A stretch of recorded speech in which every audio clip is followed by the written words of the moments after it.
नमस्कार दर्शकों, आप देख रहे हैं टीवी 30 इंडिया का विशेष कार्यक्रम निरोग मंत्रा और मैं हूं आपके साथ राजदीप तोमर। दर्शकों, आज हम जिस शख्सियत से आपकी मुलाकात कराने जा रहे हैं उन्होंने चिकित्सा के क्षेत्र में एक विशेष ख्याति प्राप्त की है।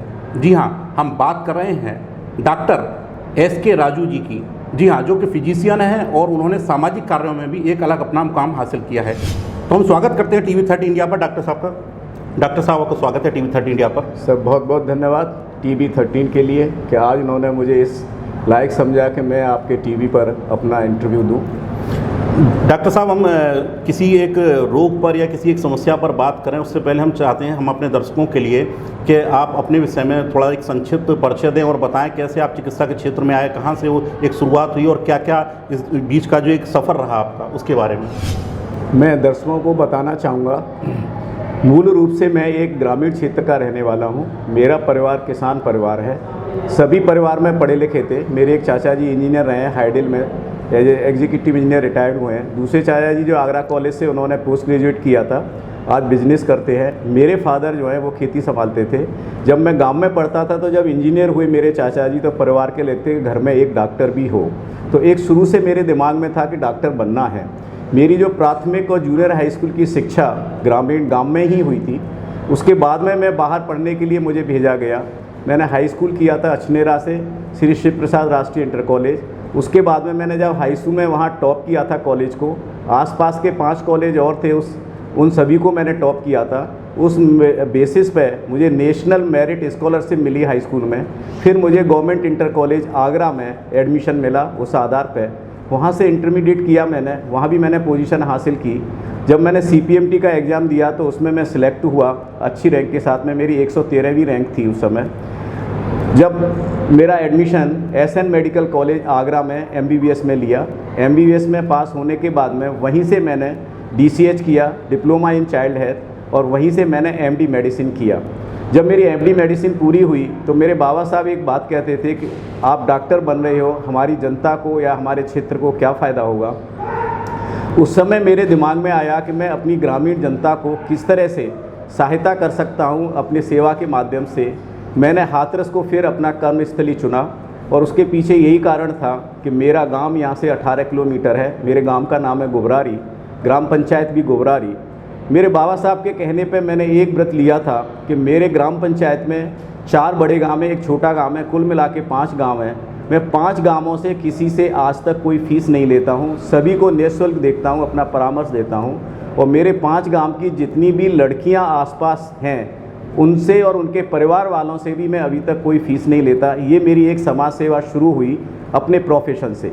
जब मैं यहाँ आके शुरुआत की तो एक बहुत छोटे से स्तर से मैंने शुरुआत की थी। क्लिनिक थे और मेरे पास में 6 बेड थे। धीरे धीरे उसमें मैंने प्रगति करता गया। वर्ष 1991 में मैंने हाथरस में आके अपनी प्राइवेट प्रैक्टिस शुरू की थी। 92 में मैंने रोटरी में मैं मेंबर बना और उसके 2 साल बाद ही मैं रोटरी क्लब हाथरस का सचिव बना और उसके 2 साल बाद रोटरी क्लब हाथरस का अध्यक्ष बना। तो मेरी एक प्रोफेशनल लाइफ और सामाजिक लाइफ साथ साथ शुरू हुई लगभग। उधर मेरी सामाजिक में रोटरी में निरंतर बढ़ता रहा। असिस्टेंट गवर्नर बनाया गया मुझे 2002 में और मैंने 2006 में डिस्ट्रिक्ट गवर्नर का चुनाव लड़ा, जिसे मैं बहुत अच्छे मार्जिन से जीत के मैं रोटरी इंटरनेशनल 3110 का मंडलाध्यक्ष बना। और आगे चल के मैं रोटरी में बहुत आगे बढ़ते हुए डिस्ट्रिक्ट ट्रेनर बना 2 बार, 2012-13 में, उसके बाद में 2018-19 में। मैंने जो रोटरी में काउंसिल ऑफ लेजिस्लेशन एक हमारे यहाँ होता है जिसमें रोटरी की सारे नियम कानूनों को परखा जाता है, बदला जाता है, जैसे हमारे संसद में होता है, उसका भी प्रतिनिधित्व किया मैंने शिकागो में अपने डिस्ट्रिक्ट से। और मैं एक बार जो रोटरी इंटरनेशनल डायरेक्टर होते हैं उनकी नॉमिनेशन कमेटी में बना। अपने डिस्ट्रिक्ट में कोई ऐसी डिस्ट्रिक्ट कमेटी नहीं जिसका मैं सदस्य या चेयरमैन न रहा हूँ। ये मेरा रोटरी का सफ़र था। प्रोफेशनली मैंने यहाँ शुरुआत की। 1999 में मैंने गावर हॉस्पिटल रिसर्च सेंटर की स्थापना की। ये हाथरस का एक आधुनिक सुविधाओं से सुसज्जित पहला प्रयास था हाथरस में मेरा।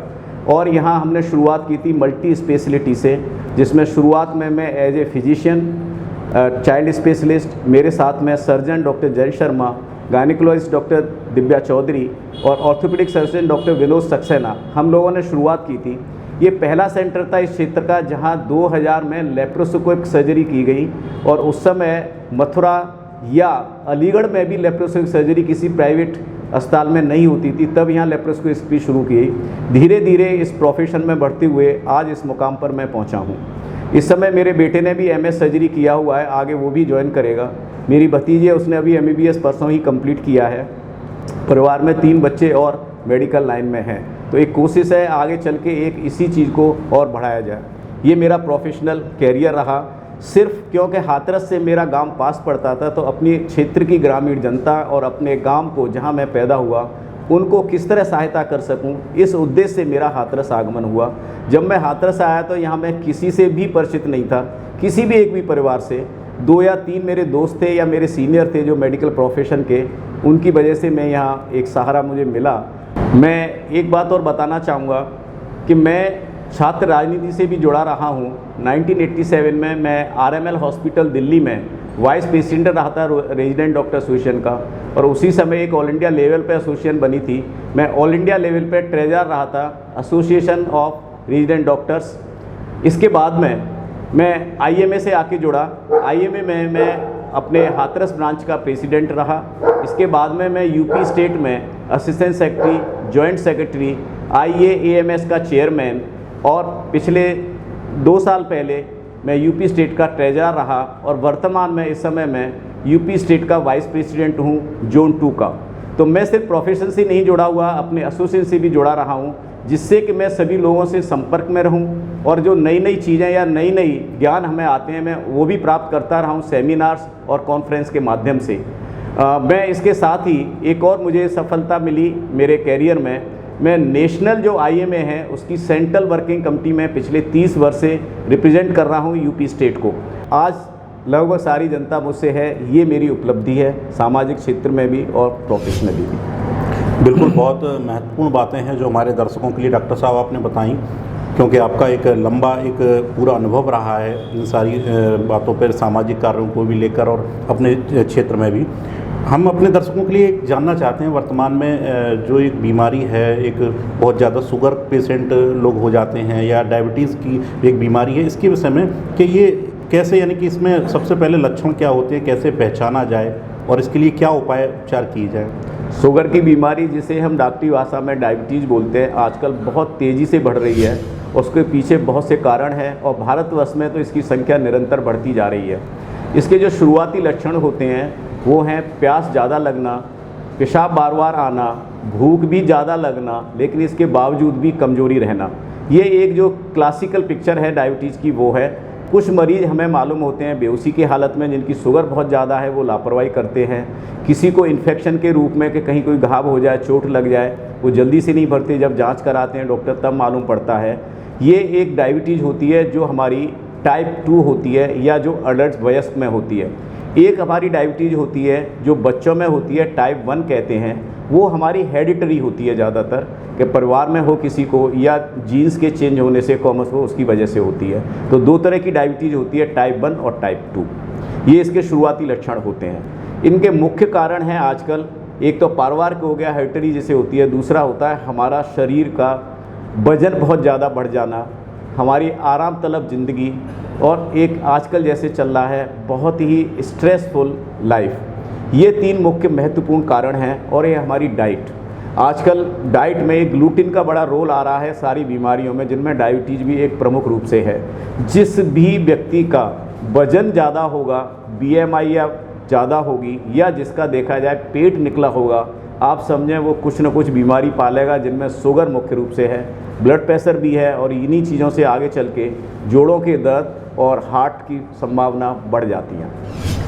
अच्छा डॉक्टर साहब, ये तो लक्षणों की बात रही। अब सबसे पहले जो हम जब हमें इन लक्षणों से हम पहचान लें कि हमें डायबिटीज़ हो गई है, तो कहाँ से शुरुआत करें, यानी कि अगर घर से शुरुआत की जाए तो किन चीज़ों में बदलाव करें? सबसे पहले तो यही कोशिश रहती है, अगर शुगर लेवल बहुत ज़्यादा नहीं है तो पहले की जाती है कि अगर वजन ज़्यादा है तो उस वजन को कम कराया जाए। दूसरा मैंने बताया था जैसे कि हमारी आरामदायक ज़िंदगी बहुत बड़ा कारण है, तो मरीज़ से यही कहा जाता है कि आप कुछ एक्सरसाइज करें, 3-4 किलोमीटर रोज़ाना टहलें, ब्रिस्क वॉक करें, तेज़ी से चलें। और एक तीसरा होता है फिर डाइट पे। डाइट में ये कहा जाता है कि जिन चीज़ों में बहुत ज़्यादा कैलोरी वैल्यू होती है, खास कर के मीठी चीज़ें, गुड़, चीनी, शक्कर, बूरा, ग्लूकोज या चिकनाई वाली चीज़ें, उनको कम करने के लिए कहा जाता है। तो रेगुलर एक्सरसाइज, डाइट कंट्रोल और रिलैक्सेशन वाली ज़िंदगी, ये शुरुआती है। अगर हमारा इससे कंट्रोल नहीं होता है प्रयासों के बाद, फिर मेडिसिन का प्रयोग किया जाता है। जैसे डॉक्टर साहब बताया जाता है कि ये जो डायबिटीज़ से जुड़ी हुई दवाइयाँ वो कहीं ना कहीं जो है किडनी को और इनको प्रभावित करती हैं, तो क्या वाकई में ऐसा देखा जाता है? डायबिटीज़ एक ऐसी बीमारी है जिसे हम आम भाषा में मरीजों से कहते हैं कि ये घुन की तरह बीमारी है। ये शरीर के हर अंग पर असर डालती है, जिनमें मुख्य रूप से किडनी, गुर्दे, आँख का पर्दा, दिल की मांसपेशी, कमर और कंधे की मांसपेशियाँ मुख्य रूप से हैं जहाँ ये असर डालती है। दवाइयों का जो असर है, जो किडनी पे, कोई भी दवाई 100% सुरक्षित नहीं है सिवाय इंसुलिन के। लेकिन इंसुलिन लेने से मरीज ज़्यादातर घबराते हैं या कभी भी उसे लेने की उसमें तैयार नहीं होते। डॉक्टर के कहने के बावजूद भी हमेशा कोशिश रहती है दवाइयों से काम चलाया जाए। तो जो दवाइयों के साइड इफ़ेक्ट हैं वो इतने नहीं है जितना गुर्दे पे असर हमारा बीमारी की वजह से होता है। तो अगर हमारी शुगर कंट्रोल नहीं है तो उस पर असर जल्दी आता है किडनी का, बाकी उतना असर नहीं आता। अच्छा, एक चीज़ और जो देखी गई कि 2017 में जो मानक तय किए गए थे जो इंटरनेशनल लेवल पे, और उसके बाद उनमें परिवर्तन आया कि शुगर का एक मानक तय किया गया था कि इतनी शुगर अगर है तो वो आपकी जो है ज़्यादा में नहीं काउंट होगी, उनमें बदलाव आया था। तो उनको लेकर क्या कहना है, क्योंकि उसमें बहुत सारे लोगों का विरोधाभास था बातचीत में। जैसा मैंने आपको बताया, जो हमारी शुगर के 2 लेवल देखते हैं हम, जो एक तो फास्टिंग और एक खाना खाने के 2 घंटे बाद, जिसे पोस्टप्रेंडियल या पीपी बोलते हैं। फास्टिंग शुगर हमारी जो नॉर्मल होती है वो 70 से 110 होती है, और जो पोस्टप्रेंडियल है वो 140 तक हम नॉर्मल मानते हैं। एक तीसरी भी जांच होती है जिसे रैंडम कभी भी करा लें, वो हमारी 170 से ज़्यादा नहीं होनी चाहिए। ये तो स्टैंडर्ड हैं जो हमारी शुगर के लिए नियत किए गए हैं। जैसे मैंने कहा आपसे कि अगर इससे भी ज़्यादा शुगर हो जाती है तो कोशिश ये की जाती है, एक आर्बिट्रेरी माना गया है कि अगर 200 तक भी शुगर है तो पहले हम उसका वजन कम करा के रेगुलर एक्सरसाइज से, डाइट कंट्रोल से कंट्रोल करें। तब तक दवाइयाँ नहीं देते जब तक ये हमारे मेजर्स जो हैं फेल न हो जाएं। मरीज या तो वजन नहीं कम कर पा रहा, या वो रेगुलर एक्सरसाइज नहीं कर रहा, डाइट पे उसका कंट्रोल नहीं है। जो रेगुलर शुगर हमारी बढ़ी रहती है वो हमारे लिए ख़तरनाक होती है। तो अगर इन चीज़ों से कंट्रोल नहीं हो रहा है बिना दवाई के, फिर हमें दवाई शुरू करनी होगी। डायबिटीज़ अगर हमारी रेगुलर नहीं है, कंट्रोल नहीं है, तो उसके कॉम्प्लिकेशन भी होते हैं। उनमें सबसे महत्वपूर्ण कॉम्प्लिकेशन, जब भी बात हुई थी, हमारे गुर्दों पर असर होता है। जब हमारी शुगर कंट्रोल नहीं होती है, बहुत ज़्यादा अप एंड डाउन होती रहती है, तो पहला असर देखा गया है कि हमारे गुर्दों पे आता है, जिसमें हमारी किडनी काम करना कम कर देती हैं, और किडनी के जो लेवल्स होते हैं ब्लड यूरिया, क्रेटिनिन, वो बढ़ने शुरू हो जाते हैं। हमारा यूरिन का आउटपुट कम हो जाता है। गुर्दे खराब होने की वजह से हमारा ब्लड प्रेशर बढ़ना शुरू हो जाता है, और मरीज़ को भूख लगना, कमजोरी यथावत रहना, खून की कमी हो जाना, ये शिकायतें अलग से शुरू हो जाती हैं जो शुगर की शिकायतें होती हैं। तो मैं इसके लिए ये कहना चाहूँगा, इसके लिए या तो गुर्दा रोग विशेषज्ञ से या अपनी डायबिटीज़ को जहाँ आप इलाज करा रहे हैं उस डॉक्टर से आप मिलें। इसीलिए बार बार कहा जाता है कि शुगर के मरीज़ को डॉक्टर्स के संपर्क में नियमित रूप से रहना चाहिए, नियमित जांचें कराते रहनी चाहिए, जैसे हम गुर्दों के जो कॉम्प्लिकेशन है या गुर्दों पर असर आता है उससे बच सकें। इसी तरह से देखा गया है डायबिटीज़ के मरीज़ वालों का, उनका कोलेस्ट्रॉल लेवल हाई होता है, ट्राइग्लिसराइड खास करके। जब ये कोलेस्ट्रॉल लेवल हाई होते हैं तो हमारा ब्लड प्रेशर बढ़ना शुरू हो जाता है। खून की नलियों में थोड़ा सा अंदर कोलेस्ट्रॉल जमने की वजह से हमारे जितने भी ब्लड से संबंधित, सर्कुलेशन से संबंधित है, वो आ जाते हैं लक्षण। जैसे मरीज को हार्ट अटैक पड़ जाना। हार्ट अटैक से जब भी बचाया जा सकता है जब शुगर कंट्रोल हो, अपना नियमित रूप से पानी भी पीते रहें जैसे खून गाढ़ा ना हो। हमें ज़रूरत पड़ जाती है जब दिल पे असर आता है तो खून को पतला करने की, तो वो हमारा एडिशनल डायबिटीज़ के साथ में अलग से इलाज शुरू हो जाता है। इसी सर्कुलेशन की वजह से अगर कोई छोटे मोटे क्लॉट्स हमारे दिमाग को जाते हैं तो अक्सर देखा गया है डायबिटीज़ वालों का दिमाग पे भी पक्षाघात का असर होता है, जिसे हम कहते हैं कार्डियोवैस्कुलर एक्सीडेंट। वो क्लॉट बनने की वजह से होते हैं। तो दिमाग पे जो असर आते हैं उनको और हार्ट पे असर आने को रोका जा सकता है अगर हमारी शुगर कंट्रोल है। एक असर हमारे आँख के पर्दे में भी पड़ता है। अक्सर देखा गया है डायबिटीज़ के मरीज़ के पर्दा जो होता है रेटिना, उस पर असर सबसे ज़्यादा होता है। कैटरेक्ट का असर जल्दी होता है, मोतियाबिंद जल्दी बनता है। शुगर कंट्रोल करना ज़रूरी है जिससे हम इनसे बच सकें। डायबिटीज़ का इलाज रेगुलर चलता है, इसमें डाइट कंट्रोल सबसे महत्वपूर्ण है, रेगुलर एक्सरसाइज महत्वपूर्ण है और दवाइयों का सेवन भी महत्वपूर्ण है।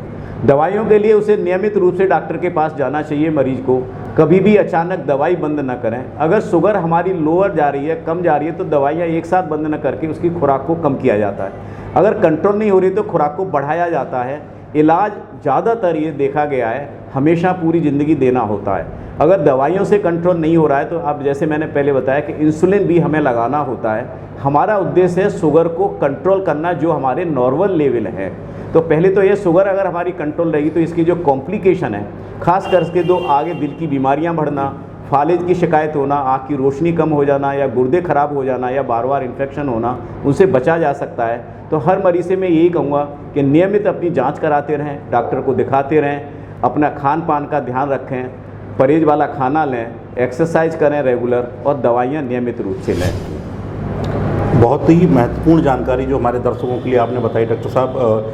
हम चाहेंगे कि अंत में हम जो दर्शक हमारे हैं, जो युवा हैं, जो चिकित्सा के क्षेत्र में आकर कुछ मानव सेवा और जो देश सेवा करना चाहते हैं, आपकी तरह बनना चाहते हैं, उनके लिए कोई संदेश। अब जहाँ तक युवाओं का सवाल है, आजकल का दौर चिकित्सा क्षेत्र का बड़े ही मुश्किल दौर से गुजर रहा है। कुछ 2-3 चीज़ें अभी सामने आई हैं। एक तो आया क्लिनिक एस्टेब्लिशमेंट एक्ट, उसके अंतर्गत जितने भी हॉस्पिटल होंगे हमारे यहाँ सीएमओ के यहाँ, और ये रजिस्टर्ड तो होते ही हैं, साथ में उनके कुछ मानक निर्धारित किए सरकार ने। अभी तक तो यूपी में 50 बेड से ऊपर, 50 और उससे ऊपर क्लिनिक एस्टेब्लिशमेंट लागू हुआ है।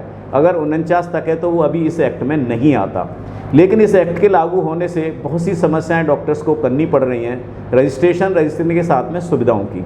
कुछ दिक्कत ये आ रही है कि ये एक कॉरपोरेट हॉस्पिटल्स वाली संस्कृति है जो हमारे सिंगल क्लिनिक वाले या जो छोटे हॉस्पिटल हैं उनको चलाना थोड़ा मुश्किल होगा। तो मेरा यही कहना है कि इन चीज़ों से न घबराते हुए इस क्षेत्र में युवाओं को आने की बहुत ज़रूरत है, क्योंकि भारत एक बहुत तेज़ी से, जनसंख्या अभी नियंत्रण नहीं है, जनसंख्या बढ़ रही है। जनसंख्या बढ़ रही है खान पीन की वजह से और बहुत सी समस्याओं की वजह से, बीमारी भी दिनों दिन बढ़ रही हैं। तो हमें डॉक्टर्स की ज़रूरत अभी हिंदुस्तान में है। तो इसलिए मैं चाहूँगा कि युवा पीढ़ी इस प्रोफेशन में ज़रूर आए, जिससे हम देश की सेवा कर सकें। आगे के लिए जो परेशानी आ रही हैं, नए अगर हॉस्पिटल बनेंगे तो वो मानक के हिसाब से बनेंगे। जो पुराने हॉस्पिटल बन गए वहाँ मानक की अगर कमी है तो उनमें सुधार किया जा रहा है निरंतर। सभी चिकित्सक इस बात को स्वीकार कर रहे हैं कि हमें अपने आप को चेंज करना पड़ेगा, हॉस्पिटल्स को भी, क्लिनिक को भी। और उस हिसाब से चेंज करने के बाद जब ये सारी चीज़ें एक प्रॉपर हो जाएंगी, नियम के अनुसार हो जाएंगी, तो शायद उतनी परेशानी ना आए।